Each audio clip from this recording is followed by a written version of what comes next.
মোবাইলে ধারণকৃত এই ফুটেজে দেখা যায় প্রায় বিবস্ত্র অবস্থায় পড়ে আছে এক যুবক। তাকে সিমেন্টের ব্লক আর ইট দিয়ে উপর্যুপরি আঘাত করছে কয়েকজন দুষ্কৃতিকারী।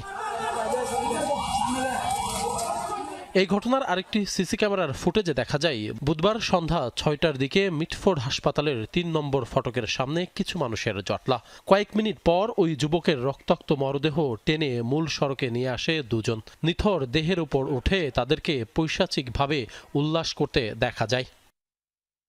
ঘটনাস্থলে গিয়ে কথা হয় প্রত্যক্ষদর্শীদের সাথে। তারা জানায় ৪০ থেকে ৫০ জন যুবক সন্ধ্যা নামার একটু আগে সোহাগকে ধরে নিয়ে মিটফোর্ড হাসপাতালের ৩ নম্বর ফটকের ভেতরে ঢোকায়। সেখানেই তাকে ইট এবং সিমেন্টের ব্লক দিয়ে মাথায় আঘাত করে মৃত্যু নিশ্চিত করে।